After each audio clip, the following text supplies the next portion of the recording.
It's time to talk about the Dallas Mavericks, a team with, some of the biggest ups and downs you'll ever see in a season, and still so much uncertainty as we head into next year. Michael Bolton. Thanks, Josh. It's Michael Bolton here, and it's time for another episode of the Locked On Fantasy Basketball Podcast. Let's get to it. Let's get to it, indeed. You are Locked On Fantasy, your daily NBA fantasy podcast. Part of the Locked On Podcast Network, your team every day. Hello and welcome to the Locked On Fantasy Basketball Podcast, brought to you by Basketball Monster. My name is Josh Lloyd and I'm about to bake myself into a loaf of bread. I'm also the lead fantasy analyst at basketballmonster.com, and today's episode is brought to you by FanDuel. Right now, new customers can get $200 in bonus bets when your first $5 bet wins. Thank you also for making Locked On Fantasy Basketball your first listen every day. We are free. We're available on all platforms every day. We're available every day for all of you everydayers. Tomorrow, we're doing some more draft prospect stuff. I've got 2 Dallas Mavericks shows coming up, another draft prospect show, and most likely Mock Draft 2.0 is coming either tomorrow or the day after. But that's the most likely scenario there. And then some more draft and preview stuff or season review stuff next week also. We are here on National Coq au Vin Day. So if you've ever whipped up a coq au vin, today is the day for you to celebrate that fact.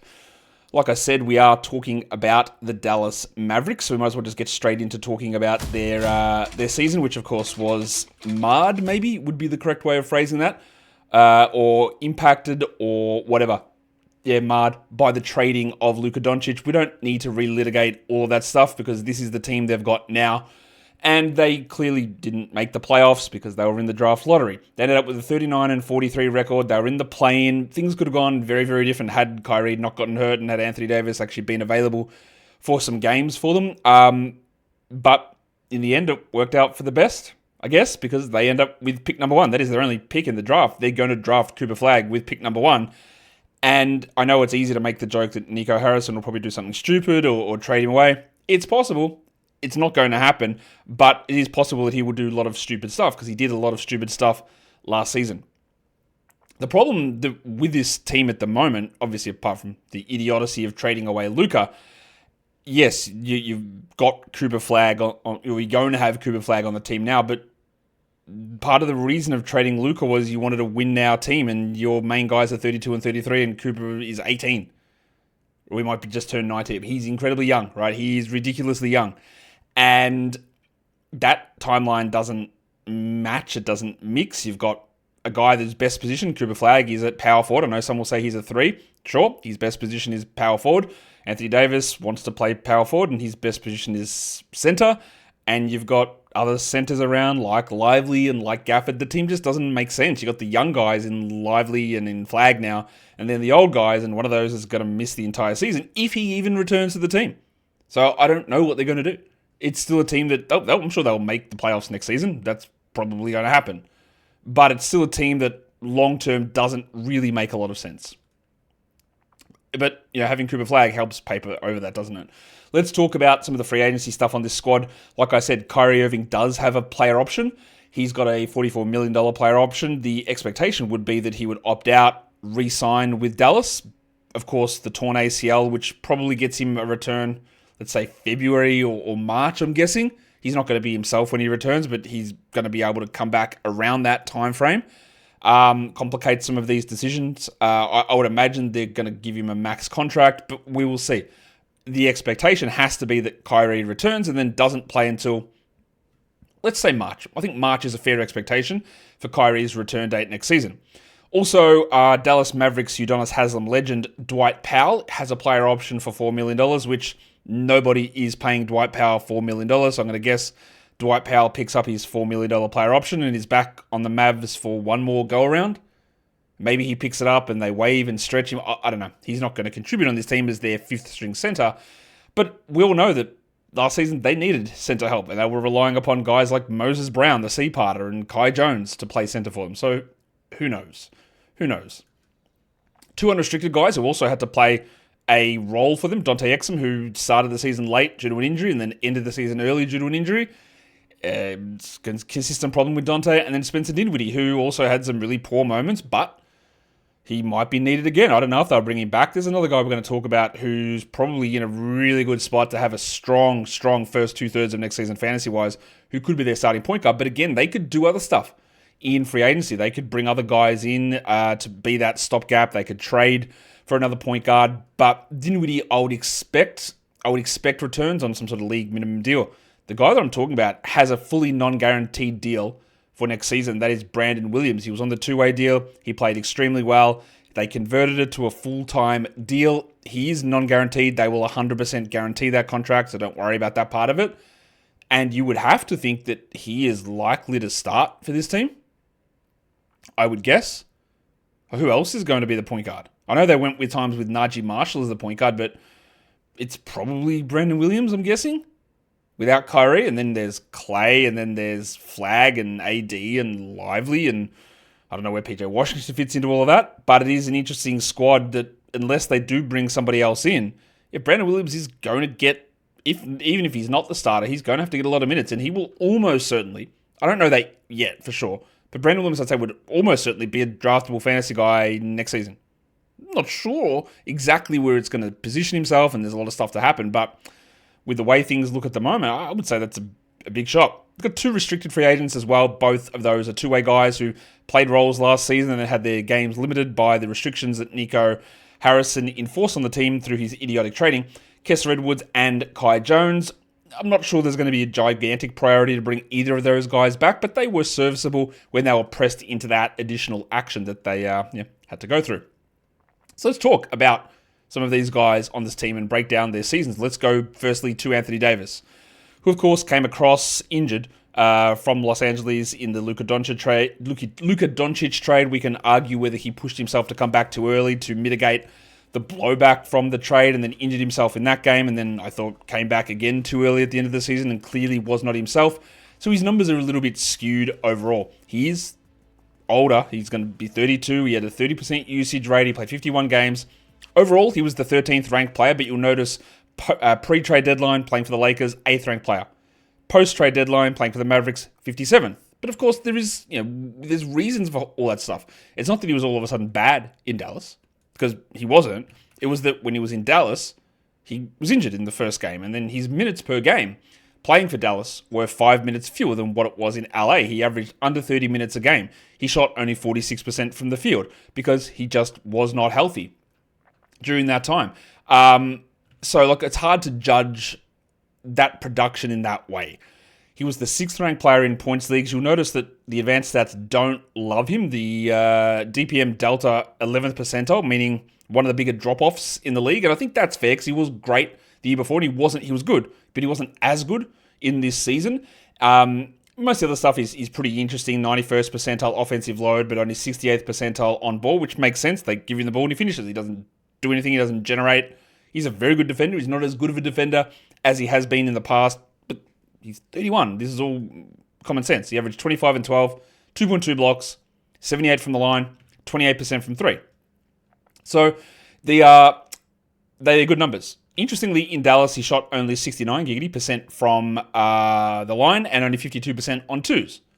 The threes are terrible. They're going to remain terrible. I don't think he's ever getting that shot back. And the injuries are a concern, and the soft tissue core injuries are a problem. Is he going to be a first-round guy next season? He's going to project as one per game without any question. He'll project as a top 5 player per game almost certainly. And given the weirdness in that first round with what you do with Embiid, Kawhi's not going to be in the first round either. No one's going to be taking LaMelo Ball there. Jason Tatum's not going to be drafted in the first round. Damian Lillard's not even going to be around to be a back-end first-round guy. You are almost certainly going to see Anthony Davis go in the first round, and it's going to be risky. It is going to be a risky scenario, but his situation does look good in terms of putting up pretty good numbers. So while it is a scary proposition, I think it's not a bad idea to consider him as a first-round guy who, amazingly, is probably going to be on the safer side of that. We're going to come back and talk about Kyrie and some of the other players who are 27 and older on the Mavericks team. The second show will be 27 and under. Today's episode is brought to you by FanDuel Sportsbook, and the NBA playoffs are in full swing. So we know we're going to get huge things happening every night. You're going to get Tyrese Halliburton dropping absolute gems and, looking awesome. We're going to have chokes. We're going to have big scoring performances. We're going to have all that stuff. And on FanDuel, there's never been a better time to get in on the action because with FanDuel, it's so much easier to stay in the game, either before tip-off or live during the game. They've got player props, you've got performance trends, you've got the same game parlays as well. You've got more ways than ever to play smart and to win big. And if you are a new customer to FanDuel, well, you can get in there and sign up because there is a $200 in bonus bets offer that can add to that excitement if that first $5 bet wins. So go to FanDuel if you are a new customer. We'll go to FanDuel anyway. But if you're new to FanDuel, go over there because it's the perfect time to sign up. Head to FanDuel.com and place your first $5 bet. If it wins, you get $200 in bonus bets. Make every moment more with FanDuel, official sports betting partner of the NBA. And don't forget to gamble responsibly. All right, here we are talking about the Dallas Mavericks. We just talked about Anthony Davis, so we're going to go in now and talk about their other star who we're just not going to have for next season, and that is Kyrie Irving, who tore his ACL. You can argue whether it was about the high minutes load or not. Obviously, the play that happened was not, ACL is not a wear and tear injury like that. We saw what happened, but there are plenty of reasons to suggest that him playing those 41, 42 minutes a night after Luka Doncic was traded and Anthony Davis wasn't available, contributes because, of course, you can only tear your ACL when you're on the court. So if you're playing 35 minutes a night versus 42, well, there are 7 fewer minutes per game where you can't tear your ACL. Plus, if there is fatigue in other areas of the body, your ability to stabilize yourself can change, and that can, like Kyrie can say, no, it's not that. Look, I landed on this foot and it tore my ACL. All that stuff is true, right? But there are little proprioception type issues that can occur with body fatigue or even marginal changes in muscle and all that sort of stuff that can cause those problems. Plus the literal fact that if you're playing 7 fewer minutes per game, that's 420 seconds less where you can't tear your ACL in a game. Yeah. All that is in the past. That's Nico's terrible management of the team. It's bad luck for Kyrie, obviously, at this age. And he was putting up really solid numbers, clearly. He averaged 25 points with 5 rebounds and 4.5 assists. He was the 19th ranked player overall, and you'll notice post-trade deadline, he was 6th because Luka was traded, AD wasn't available, and Kyrie played 1 million minutes, and then he got hurt. He did see a bit of a drop-off in some of his impact stats. You'll notice that the delta on both Drip and Darko sees him declining, which makes sense. He's 33 years of age. His offensive load was high at 90th percentile. You notice Anthony Davis was around the same mark, but they really didn't play together. Did they even play together at all? I can't even remember. I think they played together in AD's first game, didn't they? I think that's right. And then Kyrie got hurt after that. Yeah, that's right. I'm sure that's right. Now I have to go check that. Yeah, I was right. They did play together that one game. And then, of course, AD was hurt, and then Kyrie got hurt, and then that was it. So we're not drafting Kyrie next season. You might do a late season stash on an IL sort of position, and he is 33. So 33, decline, just age-related, injury-related decline, plus a whole year off his value, means in a dynasty setting, it's really hard to view Kyrie in any sort of positive way. Like, again, the numbers are great. He did go to 47% from the field. He shot 40% from 3 still. He was only 31st in points leagues. He had 1.3 steals, but we would expect, if he was healthy next season without Luka, that those 4.6 assists would become 6.2 or 6.3. He's never been a 9 or 10 assist player. Maybe he's a 6 or 7 guy. But now we're probably going to have to wait until the 26-27 season, where he'll be 34. And then you see the usage will probably drop by then. Now, all these numbers here, there's 27.6 usage. That'll go up. His assist rate will go up. But by the time we actually see him back fully healthy, will it though? That's where you get into they're in a weird spot with this team. And if you're dealing with Kyrie from a fantasy perspective, dynasty-wise, you're going to be in a weirder spot as well, because by the time he comes back, he probably won't be a 30 usage guy, and he might not be a 34-minute player because he is going to be that 2 years older basically from here. So, well, not 2 years from here, like 18 months older from here when he starts the 26-27 season. So it was a good year, but it's all complicated by the fact that we're just not going to see Kyrie out there until after the trade deadline would be the guess. Let's talk about a guy who came across in free agency and really didn't do anything early on. And that's going to be the case with a lot of these players. Naji Marshall. We thought he'd have a pretty solid role in this team, but it didn't really happen early on. And then, like I mentioned earlier, He was playing some point guard roles. There were injuries to AD and every center on the team, and then Kyrie, and everyone was out for periods of time. So Marshall's numbers rose, predictably. In the end, for the season, he was the 132nd ranked player, but looking pre and post deadline gives a better indication. 187 versus 94. He averaged 28 minutes a night, 13 points, 5 rebounds, 51 from the field, 81 from the line. Really good, but couldn't hit threes. The passing numbers, the 3 assists. Again, he played some point guard. And he will have to do some passing next season because Kyrie's not there and their point guard depth is incredibly thin. There is a possibility that Marshall could have value if they decide that he is the point guard. Again, would be an insane decision. But in terms of playing at the 3 and the 4, there's no minutes. Because you're going to have Flagg, AD, and PJ Washington. Klay Thompson. Where does Najee get to that 28 minutes unless 2 major injuries happen? And that's not even including Kyrie returning later in the year. So while it can be very easy to look at post-trade deadline rankings, post-trade deadline performances, and say, well, that's great, this guy's improving, this will move to next season, Kyrie's not there, blah, blah, blah, Marshall might be a good option. Context is always important because he did do those things with multiple players out, and now you look at the lineup and go, well, I don't really know where Najee plays, and how does he even do 20 usage or 28 minutes, or does he shoot 51% again? He might, because he might improve his threes. He was an important player. His passing creation stuff was a lot higher, and it can still be higher. I just don't know that he's going to be a 28-minute-a-night player anymore.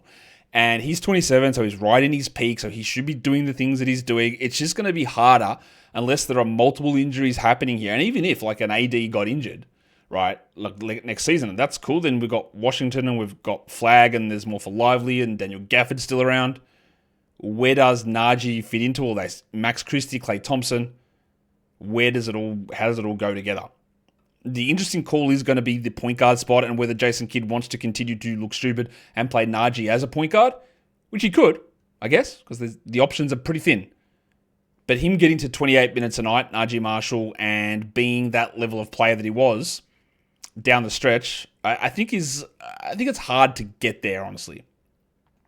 Feel pretty confident in saying that we don't need to be worried too much about Klay Thompson for fantasy. I wasn't really worried about Klay Thompson for fantasy this season. He was not a guy that I looked to draft. He was not a guy that I looked to hold during the season. He was not a guy that we considered adding outside of 3-point streaming. Now, he was rostered in majority of leagues. A lot of name brand value there, but I would say the results here indicate that he shouldn't have been. 166th in category leagues, 162nd in points leagues. He's 35. He's older than AD. He's older than Kyrie. He played 72 games, Klay, but only 27 minutes a night. And Luka was injured and traded, and Kyrie got injured, and AD got injured, and we still didn't see big games from Klay, who couldn't really ramp the usage anymore. He still hit 39% from 3, but when you get to this age, you're going to see declines in the game. And when part of Klay's elite fantasy value 7, 8, 9 years ago was he was hitting bulk threes when nobody else really was to that volume. He's still hitting 3 threes a game. That's great. And that's actually probably more than he was back at his peak. But because the league average, instead of being 1.4, is 2.3, I made those numbers up, but it's about accurate. He's got no advantage in that category, and he gets 3 rebounds and 0.7 steals, and he shot 41 from the field. He's great from the line, doesn't get there. He has no fantasy appeal, and I don't actually care that Kyrie is out next season, for most of next season, because we also saw it this season. Klay couldn't ramp up.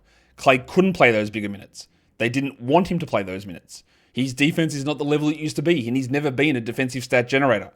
There is no reason in my mind that we should be looking at Klay Thompson as any sort of fantasy figure for next season in 10 or 12-team leagues. And honestly, I think even in 14-team leagues, it's probably not going to be there. We can just go through the names again. PJ, Christie, Flagg, Najee, AD, Lively, Gafford, whatever happens at point guard. Klay is probably going to start, but he's not going to be relied upon. He's not going to be a 33-minute guy getting 27 usage, averaging 25 points. I don't see how any of that happens. So we were out on Klay last season, and we remain even more out on Klay now, even though Luka's gone and Kyrie's hurt. I just don't think, he's a legend, obviously. He's a clear first ballot Hall of Famer. He's not the same guy anymore. Injuries have ruined him. And he's 35. And his fantasy game was never all that robust to begin with, and it's all fallen away now. And I think that's a relatively fair representation of what Klay is and what Klay was. Yeah, I'd say that's pretty fair. I guess it is. We've got more guys to talk about in this older group of players for the Dallas Mavericks.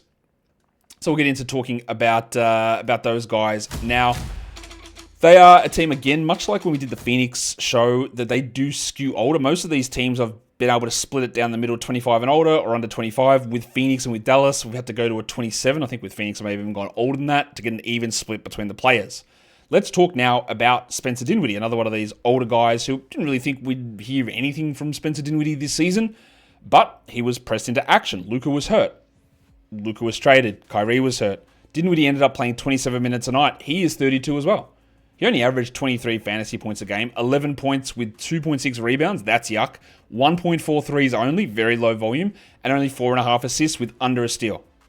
His free throws at 80 are not good enough to give real value there. Like, he passes the ball fine, but he can't really defend. He doesn't generate steals. The shooting's not there, and he did drop off a lot this season. And even if Spencer Dinwiddie does return and comes back and has to play some sort of a role as a reserve, or even as a starter, because Kyrie's not there, I don't think we'd want to get super excited about getting him into a lineup, rostering him in 10 or 12 team leagues. He had a couple of flash games, but he's wildly inconsistent with the shooting. He is a passer and those assist numbers are fine, but like, they're not that good. And look, post-trade deadline, 172nd. All right. No Luka, no AD, no Kyrie for majority of that time. And you were battling Brandon Williams and you lost. So Dinwiddie there was reasons at times to roster him in the second half of the season. But I don't think that any of that stuff is realistically going to carry across. And he might not even be back on this team. I honestly thought he was pretty finished before last season, and then he was pressed into more action. I know it's been talked about a lot, not as much as the Luka trade, obviously, but trading for Caleb Martin in exchange for Quentin Grimes was an insane decision. It never made any sense, also while giving up a draft pick, a valuable draft pick in that process. Again, a terrible GM decision. Martin has been an overrated player for quite a few years. He battled a lot of injuries this season, a hip problem that kept him out for a long period of time, and even a long period of time once he arrived in Dallas. He's never been a good fantasy player. He was a 14 usage guy. He's now 30 years of age, Caleb Martin. He averaged 8 points a game with the steal and shot 36 from 3. Post-trade deadline, the 343rd ranked player. He was starting in Philadelphia for a bit and then was benched there. His Darko and Drip Delta both hated what they saw. 3rd percentile in terms of how much he declined, or how much change there was in his value, which makes sense. I thought he was terrible most of the season. A really low load player whose defense is not at the level that it needs to be, and the shooting is not consistently high enough volume or high enough conversion. He does play that position at the 3 and play up as a small ball 4, but if there's one thing this team doesn't need, it's players in that position. PJ, Naji, Flagg, AD, who thinks he's a 4. There's no minutes here for Caleb Martin. The trade never made sense when it happened. The trade makes even less sense now. Part of the reason it didn't make sense when it happened, A, Quentin Grimes is a better player. B, you gave up a priority second round pick. C, that is the trade that put him into the position that meant they couldn't sign players and they couldn't convert players from 10 days and 2 ways into full-time contracts. That was the trade that did it. So that was how idiotic it was. Not only did they give away a better player and a draft pick, but it ruined their last season.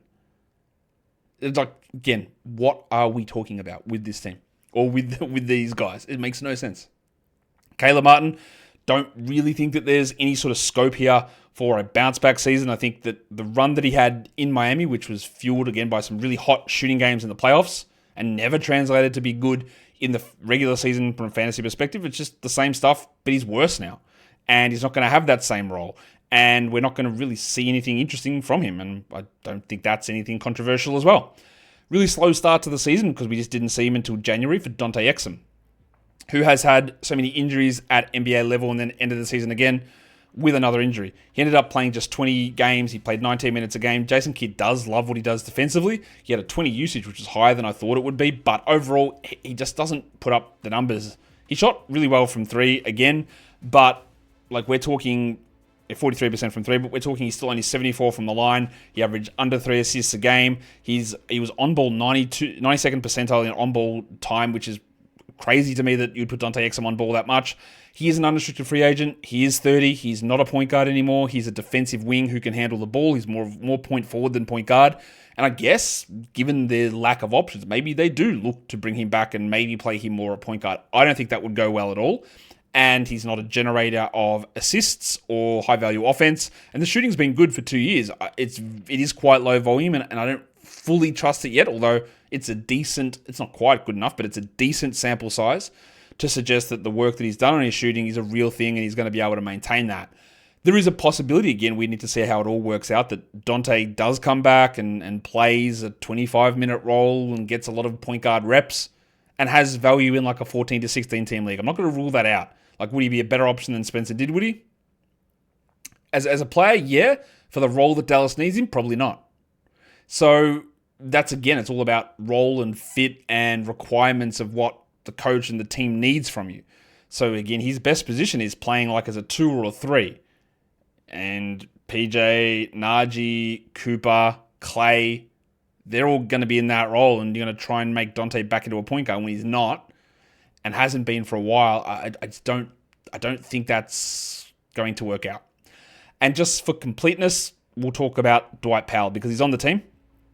He is an absolute institution in Dallas. The coach loves him, even though we've got new GMs and we've got new front office, new owners. He's still sticking around. I'm pretty sure this is going to be it for him.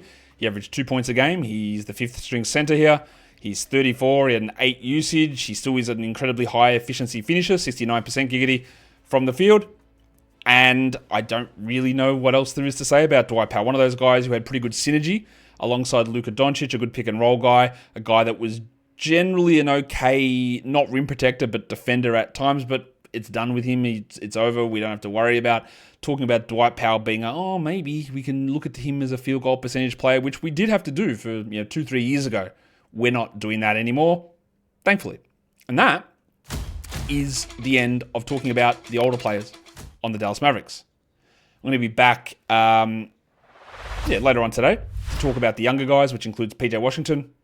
It's going to include Derek Lively, Daniel Gafford, Jaden Hardy, and Brandon Williams. It's going to be an interesting discussion for those guys over there. And to make sure you never miss out on that, you just hit subscribe. And then those episodes will drop into your audio feed or on the video side as well. Guys, we are done here. Thank you so much for listening, everyone. See ya.